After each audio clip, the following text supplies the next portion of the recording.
Welcome to the Fire Time Podcast, where it's never hot enough, slow is fast, and the way to win is to make it so stupidly easy to buy from you that there's no excuse not to. I'm your host, Tim Reed.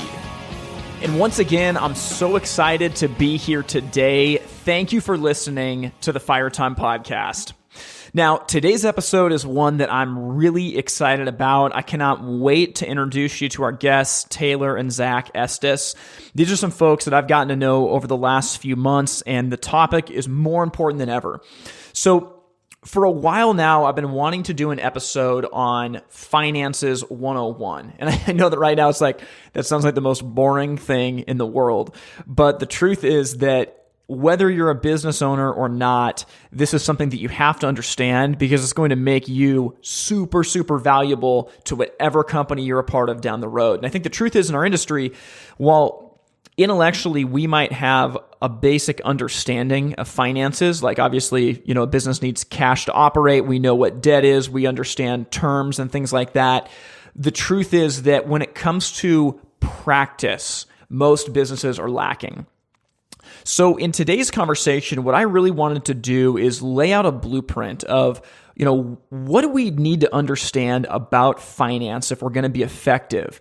And how do we turn that into a scoreboard? So one of the things that Taylor and Zack talk about is the idea that pairing up with people who take care of your books is really important because they'll build you a framework that you can use like a dashboard to operate your business. As I've gone across the country and talked to businesses over the last couple of years, one common thread that I see is that they don't have a scoreboard established. So if you were to ask the question, how much revenue are you expecting to do in the next quarter? A lot of businesses wouldn't know. If I was asked the question, how much revenue are you planning on capturing this month? A lot of businesses wouldn't know. And a lot of these businesses work hard, they make really good money, but because there's not a dashboard of understanding where are we trying to go and where have we been, it makes it very difficult to plan ahead for situations and everything becomes reactive. When you can understand your financial scoreboard as a business, it allows you to see things differently, where you can start to take action proactively. You can look and see, oh man, we've got X amount of dollars coming up in installations over the next 2.5 months. I think we better hire another crew. Or, hey, last year we had 15% more revenue predicted at this point in the year. We need to figure something out. Maybe we need to offer a sales promotion. Maybe we need to get together as a team to figure out how are we going to get more service calls. Worst case scenario, maybe we need to lay somebody off. But these are decisions that are made proactively. And if you're running around in your business feeling like you're always getting punched in the gut and always getting hit from every different direction, I would say that a lot of the time it might be because you don't have a scoreboard in place to actually look and see how you're doing. So we talk about that. In this episode, we also get into the idea of managing cash flow and debt. And Zack says something that is so profound that I want you to listen for, but he talks about the idea that debt makes you go faster, but it doesn't make you drive better. And this is something that is so tempting. I think back to when I was playing music in a punk rock band, and I was always dead broke. We're sleeping on van floors in parking lots and, in people's houses, and we didn't have any money. And so I remember this classic situation where we sold a bunch of our t-shirts, but we owed some of that money to the person that had fronted us to get the t-shirts. And we were left with the choice, hey, are we going to pay back this money, or should we take it and double down and invest in more t-shirts? The band was doing good. We're playing all these shows, and we're like, well, you know what? Let's double down and take the money that we owe and invest it in more t-shirts, because then we'll be able to make even more. We'll be able to pay them back on the same terms, but we'll have a lot more profit dollars to invest in more stuff for the band. Well, the problem is we invested all this money into more t-shirts, and we decided to cut some corners and actually screen print them ourselves, which was a disaster. We ended up ruining the t-shirts, and we still owed the money to those people. So because we took on that debt, we sold those shirts, we we're able to go faster, but we didn't drive any better. And we made some pretty big mistakes with the way that we handled our money. We're going to jump into all of that in this conversation. And at the end of it, they're going to talk about what you need to be thinking about if you are getting your business ready to sell.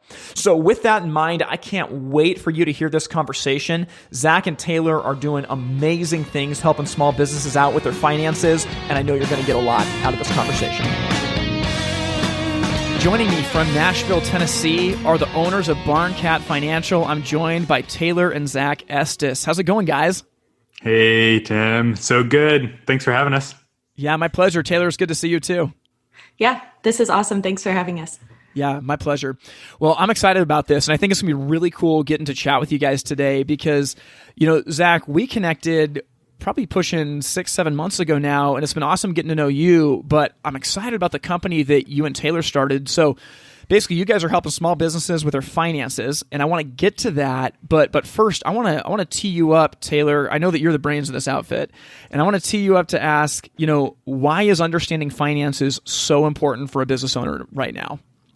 Yeah, it's a great question. And as we've been thinking about it, we just really think that finances are the backbone of any business. And it's really easy for businesses to fail if your financial management and even your bookkeeping systems aren't healthy. And so usually people don't start a business because they want to keep books. Usually they have a great idea, they have a great product. So that means that at best, bookkeeping can be a chore for them, but at worst, they'll ignore their financial situation or even push that off. We had kind of had a couple conversations around this, that like the finances, the money of a business, of a small business in particular, is the scoreboard for that business.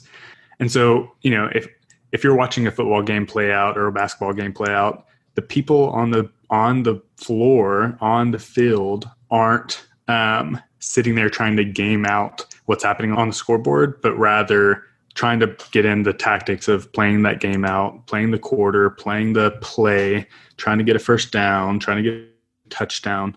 And that results in a game being played well. And so in business, whenever you have someone who can kind of facilitate that conversation is, here's what the scoreboard's telling you, then you can make better decisions on what you need to do on your play-by-play. That is such a good analogy. So literally, I just got back from a trip working with some dealers, and one of the biggest things that we were talking about with them was how do you start to set up a scoreboard, right? I love what you said, that when I'm playing basketball at the park, I got to remember the score in my head. And that's super frustrating because you forget it and you argue about it, right? I think that's how a lot of businesses are. But what you're saying is when the scoreboard takes care of itself and you're not thinking about is the scoreboard working properly? Wait, what was the score? It totally changes the way you play the game. I'm going to steal that analogy. It's really, really good. Yeah, for sure. So with that, I think that in our industry, there's a lot of small businesses that they might make a lot of money top line, and maybe the owner or manager, between what they pay themselves, the expenses that may or may not be on the level that they run through the business, and what's left over afterwards, there might be a good yearly salary in there, but there's actually not that many businesses that have actually drawn up the scoreboard and they let the scoreboard tell them what the health of the business is. Can you just talk about what do most business owners miss when it comes to managing the finances of their business? So I think overall, the biggest miss that I see is that people don't realize that financial management is actually doable. Mm-hmm. And that's why I can get so excited about this business and what we're talking about, because it's super important to me that business owners learn and know that they are capable of having a positive impact on their finances and on their business. Because it seems like this big, scary thing.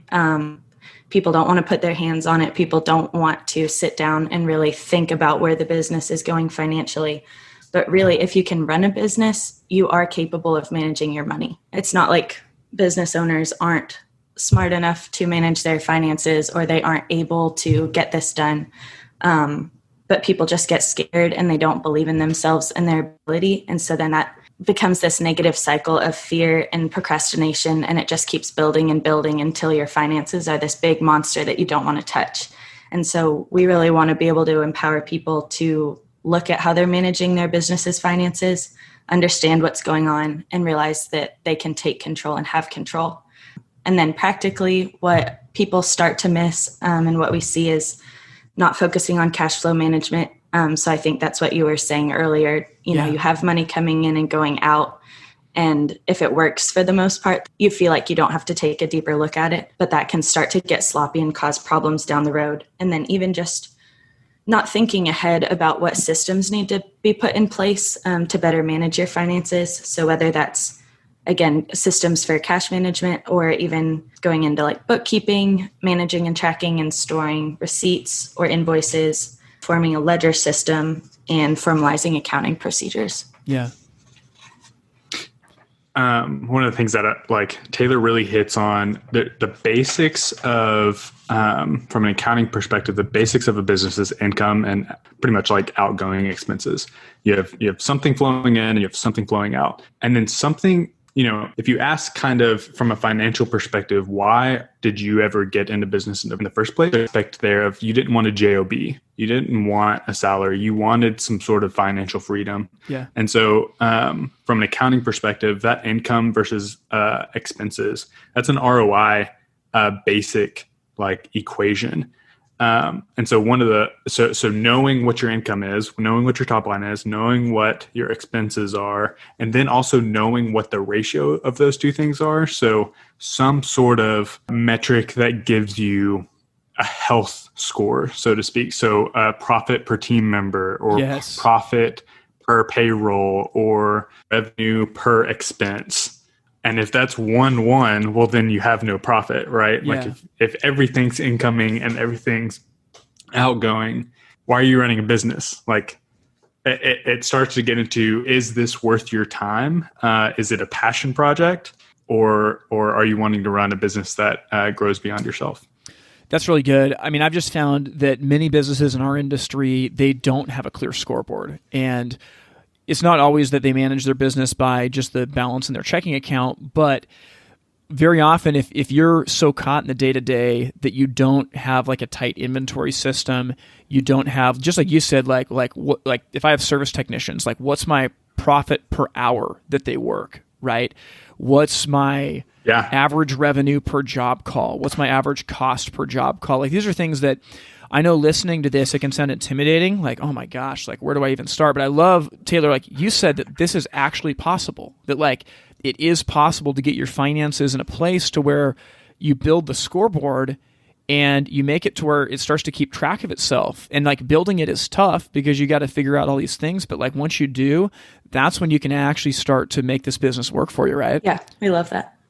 But the cool thing about like what Taylor does in particular, so her profession is accounting. And so whenever we're thinking about like the books of a business, whenever think about the books of a business, that is like the back end data infrastructure of your business. And so if that's healthy, if someone's working that in a system who's a professional in it, then a dashboard can be built that tells you, the player on the field, the coach on the field, hey, we know exactly what we need to do. I don't have to worry about every single line item as to what's happening until I start to have questions because of what the dashboard's telling me. Yeah. And so you know, you don't want your dashboard being the books. That you'll never be able to process all of that information. Yeah. Having a strong infrastructure of books that feeds a dashboard is just super key. That's awesome. And I've heard you talk about like how you support running off of a fixed pricing system. And how that really empowers Salesforce to go out and make business happen and make good sales. And I think that's just a really good example of when you know your finances, when you know how your business is running, and when you know what you need and can offer financially, that just really helps you as the business owner. It helps everyone you employ, because then people really know what's going on with the business, what they're able to do, how they can help. And then you're all working together instead of being unsure if the business is running well, if we can sell product for this much, if we can actually make money doing this job or not. Yeah, no, that makes total sense. I want to go here next. So I want to get really practical and talk about like if you were going to just teach like a finance 101, you got a business owner that maybe, things have been out of control. Let's just say that they're doing $1 million to $1.5 million a year top line. They've got 5 to 10 team members, somewhere in there, and this business owner's thinking, okay, like I got to start thinking seriously about my finances. Like where would you start? Like where would Finances 101 start? So Zach already said it, but when you bring it down to the actual basics, you just really need to start by tracking your income and tracking your expenses. And that sounds, completely basic, and that can get more complex, especially with the bigger businesses. But no matter how you're doing it, that's where you really need to start. You have to know exactly what's coming in. You have to know exactly what you're spending and what you're spending it on. And so whether that's a very small business that doesn't rely as much on technology and they're keeping track in a physical ledger, or someone using Excel, other desktop-based programs, or even up through like cloud accounting, there's a lot of really good options out there. But you need to be tracking your income, tracking your expenses. Obviously, keeping a separate bank account is a good place to start. Like if we were really talking about someone who just started a business, we would always suggest having a separate bank account, making sure to keep records separate between your personal finances and the business finances. You can use apps or those desktop programs to track and store invoices and receipts. And then we would say having a good set of financials. But what you're basically wanting to get with this is you want to see your profits and your losses. You want to know how the cash is coming in and where it's going out, the money that's staying in your business, and then also what you own and what you owe.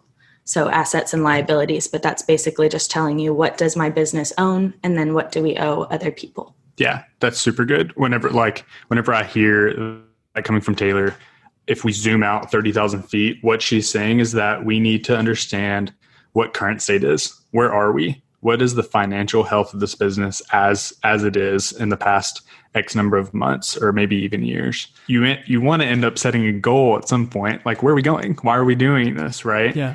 And you can't get a direction or a goal lined up and targeted and landed without knowing where that current state is. So tracking everything line by line, incoming and expenses, just like Taylor said, and then being able to start running models as far as, and this is something that your bookkeeping team or your accounting team should be able to do for you. That's what we do for our clients, be able to run those models based on current state, true data, and be able to say, hey, here's where you're going. Here's what this looks like. Here's what you can make decisions off of. And again, we totally know that this can sound intimidating and it sounds like a lot of work, especially if you're not used to thinking this way. But what people don't always realize is that most business owners are already thinking about all of these things. It just might not be as formal as what we're laying out and what you're hearing. But if you're running a business, you're probably thinking about all of these things. Yeah, I totally think so. I want to ask you though, so you mentioned before, like kind of creating that dashboard or that scoreboard, and obviously there's going to be some nuances depending on the industry and everything, but like what are 2 or 3 metrics that have to be on this scoreboard that a business owner is looking at on a regular basis? Yeah, I think especially if you're a sales heavy organization where you have sales folks in it, getting a revenue number up there, just funnily enough, that's not always helpful, but it can be motivating. So get a revenue number up there. What is the top line revenue incoming? That's really good to see. Also, depending on how your business operates, maybe there's seasons, maybe it's a certain time of the month as to how quickly you're selling. If it's steady, you need some sort of, so if I go back to that ROI metric, you need some sort of the I. What's the I? How much is outgoing? How much is expenses? Normally people choose some sort of payroll or number of full-time employee hours. So if I'm paying, for 10 employees, that's 400 hours a week in a 40-hour work week. So I can see how much revenue came in for those 400 hours. So there's just different things you can play with yourself and your team as far as saying how much is coming in and how much did we make on the time that we invested in this past week or past month or past year even. Yeah. And then, like you said, it is fairly dependent on industry and business. And so if you're looking at a retail business, like you might want to look closer at, inventory turnover, but everyone can benefit from looking at some sort of comparison of income and expenses, I would say. Yeah, that makes sense. And it is really simple, but I do think that there's, a lot of businesses look at like the profit and loss statement, and that's awesome. But that is the rear view mirror. We're like looking at cash flow and our revenue, like what's coming in, what are we going to get paid on, what's our backlog of current sales. Like those are things that your accounting team can put together for you. And like, you got to look out the front windshield and the back, rear view window as well. We'll get back to our conversation with Taylor and Zack Estes in just 1 minute. Hey, if you've been listening to this podcast for a while, you have heard me talk about the Blitz trips that Grant Falco and I are offering. And I want to give you a little bit of insight into this. So we have a limited number of these trips available, but basically what we do is we come into your business and we spend about 2.5 days with your company really digging into it.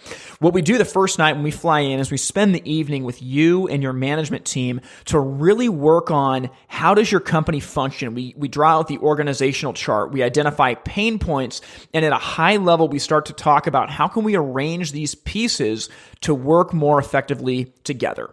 The next day, we spend a full day inside your business going through the warehouse, your showroom, your installation process, your sales team, and Grant and I split up. We interview your team members, and we dive deep into really starting to stir things up and get to the bottom of where the issues are and make suggestions. This day is really, it's like a shotgun blast. We're going through everything. Well, that night, what happens is we end up getting dinner. We talk about the results from the day, and we narrow everything down to a big 3. And that's what the entire last day is dedicated to, is we have a big 3 where Grant and I split up, and we tackle each of those 3 things so that you know exactly what your next steps are as a business. Now, as follow-up to this, we send you a report going through all the strengths and weaknesses that we found, identifying your opportunities, and laying out some things to be thinking about for the next 6 months. By the way, we also secret shop the competition in your area so you have an analysis on how good your experience is compared to the rest of your market. Now, one thing I'll share that's really cool, we recently got back from a trip where we spent some time with a business, and the night before we went in, we went through their organizational chart. And as they started talking about who does what in the company, we started drawing on a whiteboard all the different people and putting a list together of what everyone does. That enabled us to make some observations about where some problems might be in their company. The highest compliment we could have gotten was from their sales manager. And he said, in 45 minutes, you've just told us every problem that we've had for the last 3 years. And the beauty of it is that now you're able to get above the problem and do something about it. Now, if a Blitz trip sounds like something that you want to take advantage of, you can go to itsfiretime.com/blitz. Now, I'll preface, these are really expensive and they're not for everyone. But if you want to sign up today and have us out to your business to help you take control and get to the bottom of your problems, you can go to itsfiretime.com/blitz. There's a lot of businesses in our industry that think it's necessary to accumulate debt if they're going to run a business. And for instance, like I've worked for companies that have not been able to afford their showroom displays, and so they work with like a flooring company to provide terms to get that stuff on the floor. Can you talk about just debt in general and what should a business owner be thinking about in regards to that? Business isn't a race. Like, you're not racing against anyone. It's just this whole idea of debt only makes you go faster. But when you're running, when you're not in a race and you think you're in a race, you're going to trip. You will trip and fall and get injured. And so it can make you go faster, but you're taking on risk. And we specifically advise against it. But all that to say, we know one of the things that you even say on this is like slow is smooth and smooth is fast. Yeah. Right? That's essentially taking on expenses before you get the revenue. Like you're hoping that revenue is going to come from a investment that you're going to owe towards. And so it's just not a healthy thing to do. It's a very short-term play, and it can be really risky. Financially, you save money, obviously, when you aren't letting your profit walk out the door to pay debt. Yeah. So that's the simple answer. But then it's also a good measure to make sure that you aren't outspending your business. So kind of back to what Zach was saying, you don't want to commit to expenses when you aren't sure if you can actually pay that yet. So if you're running slowly, smoothly, you're going to build up at a natural pace, you're less likely to get into trouble than if you're trying to rush everything and use debt to leverage the expenses you want to take on, the expansions you are trying to jump into before you may be ready for that. And so if you count debt out as an option, then that just makes sure that if you can't afford something, you're telling yourself, okay, I really can't afford this. I'm not going to take it on right now, rather than kind of smoothing that over by using debt. Yeah. I think one of the other things is that if you make debt not an option, it makes you learn faster. And so when you were talking about just like what are some of the practical things we can think about when it comes to finances for business, and you have a dashboard, like if you're not taking on the expense of, I'm going to throw away some money, you're essentially playing this game of I'm going to throw away some money to see if something works, and I'm going to owe that money later with an interest. If you back up and say, okay, I'm going to slowly invest my profits, my cash into something that I think into an experiment, essentially, you learn a whole lot faster. And maybe you'll learn at a smaller increment and not as a risky of an increment, maybe in the 4 or 5 digit number instead of a 6 or 7 digit number. Yeah. And the fun thing about that is that can also help you tactically say, okay, what are my high investment, low return inventory products? Like, what do I have on the shelf that requires a lot of time, a lot of payroll? It may not be expensive itself, but maybe it requires a lot of maintenance. Yeah. And it's not giving me a great return. And on the other end, you can then also learn what are the really low investment that gives me a high return on that product. And so you can start to float those things in kind of a XY scale of saying, let's start moving everything towards lowering the investment and raising the return on a rate in which we can afford, not on a rate in which we're going to take on debt. Yeah. No, that makes total sense. I mean, I'm just thinking about, like, for me personally, me and my wife have been following like the Dave Ramsey principles for a while. And thinking back to even when COVID hit, so for me, like, I quit my job right at the beginning of it. I had all these speaking gigs lined up. All of it got canceled. So, like, we had to make some pivots in what we did. But because we, have not been people that have taken on debt, we had all kinds of freedom that we didn't have to make any panic moves. And so we were able to think really strategically. And I think that sometimes, like, we separate this between our business and our personal life, right? Where we're like, well, my personal life, like, I want to pay off my car, I want to pay off my house, so that way I don't owe anybody anything. And, it kind of lubricates some tensions that would be there otherwise. But with my business, well, if I'm going to start a business, I've got to do this. I've got to go buy a building for, $750,000, and then I got to get a showroom with $200,000 worth of inventory. And, like, the truth is you don't. And I love what you said, man. I wrote this down. Like, debt only makes you go faster. That's really good. And faster is not necessarily good. I mean, I think it's the difference between growing versus scaling. My friend Grant Falco just said this the other day when we were working with some businesses out in Ohio and Kentucky, that when you build things slowly and intentionally, you can scale. Where, like, you do a little bit at a time, you get this foundation, and then when the market's right, man, you can explode. Versus growth, which that could just happen because, maybe the economy is really good or there's like some market condition, and that's fine. But, like, growth in itself doesn't last. But, like, when you can scale and do it slowly, I think that's where you win. I love that you said that debt only makes you go faster. And I think that, go for it. Well, I was just going to go back to, I love that you're hitting on that again. Business isn't a race. Business isn't a race, period. You're not racing against anyone. Sure, you have competitors, sure. But that's just kind of a game in which you can say, how focus on how you can serve your client in the best way possible and the most profitable way possible, where they're getting a huge win that they couldn't ever get from anyone else. Yeah, I love that. Taylor, I want to go back to you, and I want to ask you this question. And I think that if you're listening to this, man, you might start to get kind of itchy when I ask this question. But what would you say to business owners that currently are running a lot of extra expenses through their business, right? Groceries, gas, kids' private school, vacation homes, to try to avoid taxes? This is a super good question because I don't want to talk about it and I don't want to think about it. And so it's a good thing for me to have to think about it. We know that this isn't uncommon for people to do that or to even just want to do that. And I don't think that we're hired to tell business owners whether their moral compass is right or wrong, but I am going to tell someone what I am and am not willing to do. And so this would fall under a business practice that I'm not personally willing to do. And so if a business owner doesn't agree with us on that, I think they'd be much happier working with someone else, would be my short answer. Yeah. Everyone would prefer to have correct and squeaky clean books and financial records when they realize that someone else is going to take a look at them.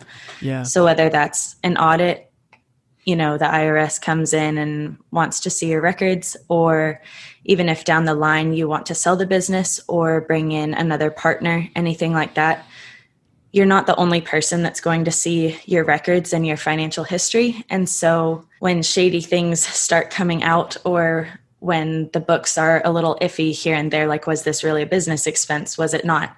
That never looks good when you have extra eyeballs on it. And like you said, if people are starting to sweat just hearing the question and thinking about it, it's going to get a lot worse when someone actually has to go through that. Well, and I think about like when someone wants to buy their business, right? There's a lot of people listening to this that are getting a little bit older. They're thinking about selling. So when you're running all kinds of extra expenses through your business to avoid taxes, and you're draining down the profits of the business to be as close to even as possible so that you're not having to pay, what's that do to the value of your business? Exactly. All of a sudden, it looks like your business isn't profitable. It looks like you're not running well. And if you can't operate a profit out of your business, why is someone else going to want to buy your business and run it for themselves? Yeah. Something that we've always told kind of businesses to think like is that you are two people. You are the person who's running your business, and you're also the owner of your business. And so run your business like you owe the owner diligent and respectful profit, right? Like, treat yourself or treat your business like you're going to sell it, regardless if you ever plan on selling it. Yeah. Because then that'll honestly be good for you. That'll be financially profitable for you. But if you ever want to end up selling it, well, then you've already made all that discipline and effort and process-oriented decisions. And That's it adds so a good. layer of accountability to think that way. And so if you're a smaller business where you don't have, you're not running every decision through a board, you're not having to double check with all of these different leaders, it just helps add that extra layer of thought for yourself to think, would I want to present this to someone else if I were going to sell down the line? Yeah, totally. So I want to just take that question a little bit further. So there's a lot of businesses listening that are thinking about selling in the near future. They'd love to. What does a business need to be thinking about financially if they want to sell in the next 5 years or so? So we've already talked about trying to keep your financial records as impeccable as possible. But then also it's never too soon to start on business valuation. There are several different models that are accepted across industries, but they do involve calculation and thought. And so it's good to get a handle on that. So a few of the different methods that people tend to use are discounted cash flow, capitalization of earnings, and then either an assets-based or a market-based approach. It can vary which of those is going to be the most applicable or the most helpful for your business. And so that's part of why it's good to start thinking about that. Think about the best way to present your business. And then you would definitely want to document any intellectual property you have. This is where your financial statements and all tax records and filings are going to come in handy too, because anyone that you sell to is going to want to be able to see behind the scenes of your business, whether that's your business's internal records or what you present to the IRS and your tax filings. And then it's also helpful to find a few other professionals. This will depend, again, a little bit on your industry, the size of your business, how complex your books and your operations are. But what we would typically see is people needing a lawyer, a broker, possibly a valuation accountant if you have a particularly large or complicated business. And so they would just be able to really help you nail down, how do I present my business for sale? What is my business actually worth? And selling a business can take several years on average. And so planning ahead is always prudent, and we would recommend it. Yeah, it's really good. I want to pivot here as we close out. So you guys are a husband and wife team, and I seriously think that is awesome. And I want to ask you just a non-finance question, but just as you guys have gone on this venture, what have you learned about each other, and what's it done for your relationship doing this together? There's a lot of people listening that like it's husband and wife teams that are running stores, and I want them to take heart and just be encouraged by what you guys are finding. Getting already knew about each other and our relationship that we maybe hadn't put words to before. And so if there's a spectrum from starters to finishers, Zack would lean more towards starter and I lean more towards finisher. And then also just all of the little stereotypical details of our relationship really come out. Zack's more of a big picture guy. He's really great at dreaming up ideas and he loves that. I'm more of a concrete thinker. I love details. I don't sit there and just come up with different ideas all the time like Zack does. Yeah. And so he's definitely pulled me along much more quickly with this business than I feel comfortable with. And I think I've probably slowed him down a few times. But it's also been pretty fun to work on the same thing for once and dream in the same direction, because our day-to-day work is very different and we're not normally in the same headspace as each other. And so it's been a fun experiment to think about the same things, plan together, work on the same thing. Yeah, it's been super fun. Taylor's totally right. I've noticed myself and even her kind of leading me towards being more detail-oriented, being more process-focused as far as my own tactics and how I execute my role within the business. But then also me being able to influence her and saying, hey, where are we going? What are we doing? What are we doing this for? What does this look like 3 to 5 years out? And that's setting kind of visions and goals for where we want to go within our own household, but also within this business. That's awesome. And as we were preparing for this interview, so Taylor, I heard through the grapevine that you're an Enneagram 1, and we've talked about the Enneagram just a little bit on the podcast, but for anybody listening that's not familiar with it, you can do a Google search for Enneagram, and it's a personality type rabbit hole that you can spend years in. But I love that because I'm married to an Enneagram 1 who is a finance controller. And as I've known Jessica for years and years and years, but truly with her personality type, that is the only personality type that I would want running my books. I would not want me running the books of our company. And I love this. And I want to just ask you, how is that mentality and maybe you can even explain a little bit about your personality, but how has this helped you become an excellent accountant? And, what should people be thinking about as far as the personality type of the accountant that they hire? Yeah, that's an awesome question and super fun too. So they call the Enneagram 1, what I've heard the most is either the perfectionist or the reformer. The reformer sounds a little bit more fun than the perfectionist does, but I think both are accurate. And I don't know, I'm a very stereotypical introverted type A Enneagram 1 accountant. And I think you see that a lot. I've worked with a lot of people who would say that that's true of themselves. And I just have a natural focus on details, organization. I really love for things to be right. I like to do things correctly. If I'm going to do something, I want to do it well. I don't really see any point in doing something halfway or getting into a job and doing it until it's kind of finished and then just shrugging my shoulders and going on with my day. That would drive me crazy, whether or not it's, caught by someone else or seen by a boss or something like that. I'm not okay with that for myself. And so I think that really helps with accounting. It helps keep me on track. When I was a 5-year-old little kid, my very favorite thing to do was alphabetize our family's bookshelf every day or every week, which isn't, that's not something you That was really not my share. favorite thing to do. Yeah, me either. I was the dumb one dragging his knuckles on the ground and climbing trees and falling and breaking legs. Yeah. That's not really something that you share on a first date or anything, but I think it does really help when it comes to a detail-oriented profession like accounting. You don't necessarily want someone who's super great at the big picture type work. Yep. When you need every line of your ledger to be exactly what it's supposed to be. And just to comment, I'm the complete opposite personality. And so getting to see my wife kind of work in her sweet spot of it's so weird to see someone who enjoys this so much. Like she loves helping people essentially reconcile their ledger, right? Yeah. Like get their finances under control like that. She lights up whenever that happens. So it's super fun to be able to see that. Well, I think what you're hitting is so cool. And like for me, I'm fresh into owning a business as well. And it's amazing when you start working with or hiring people that have strengths where you have weaknesses. And like, it's easy to say like, oh yeah, I'm weak at this and someone else is strong in this. But to think like for me, there's people that genuinely enjoy doing the things that I don't like to do and that I'm bad at. Like they enjoy it in the same way that I love doing the stuff that I do. And that synergy is just amazing when you can find it. And it makes me feel just amazed and humbled that like there's people that like this stuff. And I think it almost feels too good to be true that like, no, like there's no one that can help me with this. There's no one that can do this.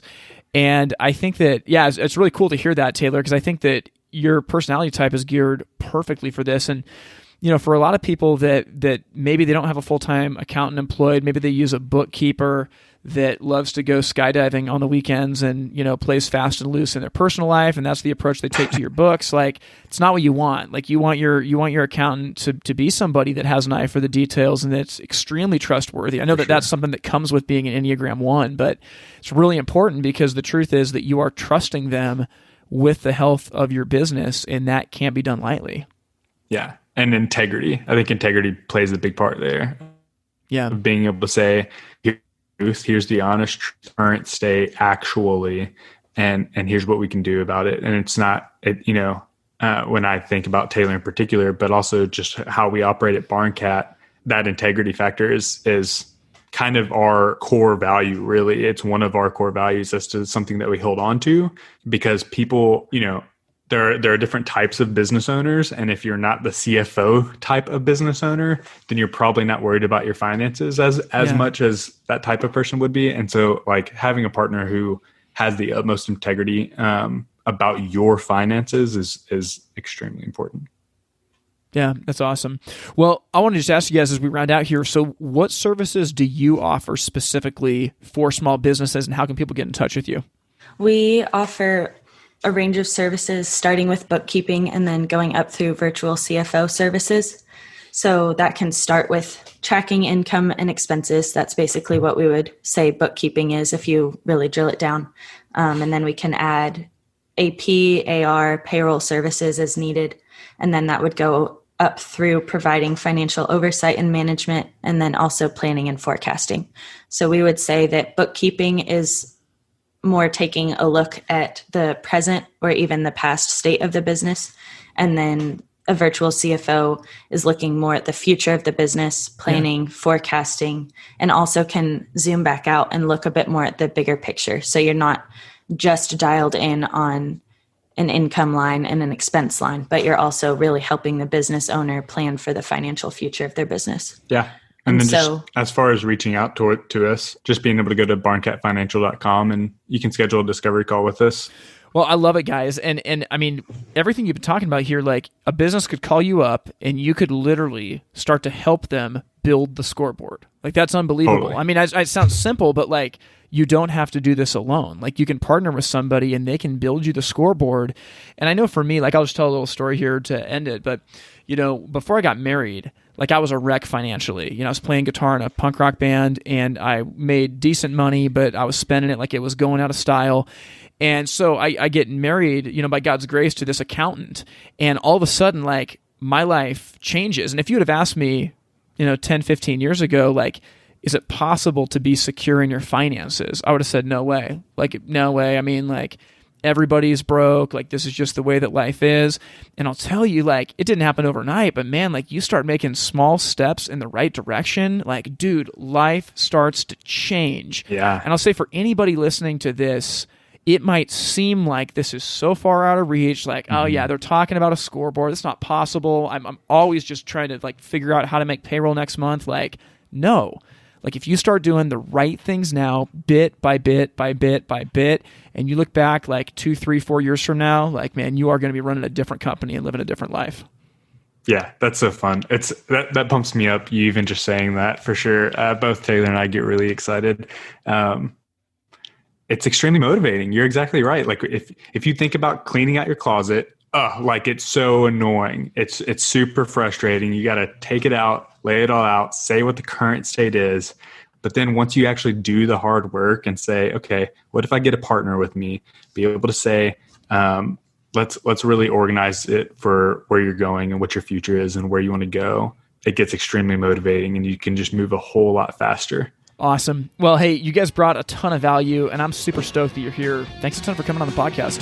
Thanks, Tim. Appreciate it. Thanks so much, Tim. Well, I hope you guys enjoyed that conversation with Taylor and Zack Estes. I'm telling you, that was absolute gold. And I want to review some of the things that we discussed. I mean, number one, cash flow is so important. And the truth is that many businesses in our industry are not monitoring their cash flow the way that they need to, that it is so important to have an understanding of how much cash flow are you bringing in on a monthly basis? How does that pertain to the bills that you have to pay, to when your payroll comes in? And you cannot manage your business by looking at the balance of the checking account. You have to be more detailed than that if you're going to do this the right way. I love that Zack talked about debt making you go faster. That analogy is so good. I told you the story at the beginning of the episode about when I was in a band selling t-shirts, but it's the truth. Debt lets you go faster, but it doesn't make you drive any better. And the truth is that like you're not in a race against anybody. I love that he hit that. Like, you know, obviously you're trying to do the best job that you can. When there's opportunity, you want to seize it. But if you're a company that grows slow, you are going to grow in such a robust way. And there's a difference between growing and scaling your company. Growing is if the market happens to be really good, if there's something that's kind of outside your control that hits you, man, it's like all hands on deck. We're just holding on, trying to ride this thing out. I'm not against that. That's amazing. Like take it when you can get it. But scaling is when you grow on purpose, when you put infrastructure and foundations into your business and you say, you know what, adding this person will allow us to grow by 10% next year or 15% next year, and then 15% the year after that. When you grow slowly, man, you're a force to be reckoned with. The problem is when growth is all about speed, it's kind of like when you're a little kid building a treehouse. I don't know if you were like me, but when we were building a treehouse when I was a little kid, it's like we'd get up a tree and we'd say, well, we can build 2 floors. You know what? Well, we can build another floor. Oh, yeah, we have some more wood. We can build another floor. And pretty soon the tree's getting smaller and smaller and smaller as the floors are getting higher and higher and higher. You can't run your business that way because you're going to get to a point where there's not enough tree and the business topples. Too many people are operating their business by walking on the edge of a cliff and just hoping that the wind doesn't blow too hard. That may have gotten you this far, but man, I would not trust the future of your business with the logic that's taken you there. At some point, you got to build infrastructure, and that's what they're talking about. So I'm going to give them a plug. So Barncat Financial is something that you can take advantage of. They offer everything from bookkeeping services all the way up to a virtual CFO. And one of the things that they told me is for any of our listeners that take advantage of their services, they're going to get 10% off for the first 3 months. So if you want to go to barncatfinancial.com and schedule a discovery call, if you end up working with them, you'll get 10% off for the first 3 months. Just let them know that you're a podcast listener. And I'll tell you guys selfishly, most businesses don't have the capacity to do this on their own. Everybody thinks like, oh yeah, I should make a scoreboard. I should do this. I should do that. The truth is, if you were going to do it, you would have done it by now. It is worth investing in someone outside to build this for you. You know, hire them and say, hey, I need a scoreboard to be built. Allow them to build you a financial scoreboard, and then you can start to operate on it.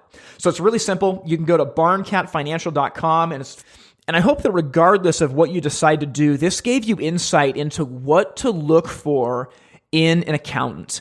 This is one of the most important things that you can do in your company, especially if you're getting ready to sell it. So you got to start putting things in play right now for your future. One of the things that's tough, if you're a business listening to this that's, over 55 years old, you've got to be thinking about succession planning. And the truth is that most businesses in our industry are worth very little. And the reason why is that it doesn't matter what the business does in top line revenue. if the owners are pulling every penny out of it so that they don't have to pay taxes, well, on paper, your business is worth nothing. And that means that a bank is not going to lend on that because the business makes no money on paper. And because the owners haven't actually been investing in systems and people and processes, they've been trying to just milk everything out themselves. Well, the business relies on them. So if they leave the business, there's no one to run it. There's no one to do anything. So it doesn't matter what top line revenue comes in. If someone's buying a business, what are they buying? They're not buying anything. You can change that by starting right now with a financial scoreboard, paying taxes on your earnings the way that you need to, leaving money in the business, and putting in a management team. Even if your company's 5 people, a management team could be one person that does your job for you as an owner. Now your business is worth something to sell. This is going to be a topic that we discuss more and more and more because I'm telling you, our industry is, we are just about to the edge of a cliff, and we have to figure out what we're going to do with succession planning and making sure that businesses transfer to the next generation. So with that said, I hope that you enjoyed this conversation. If this podcast has been a blessing for you and you want to support it financially, you can go to the website patreon.com/It's Fire Time.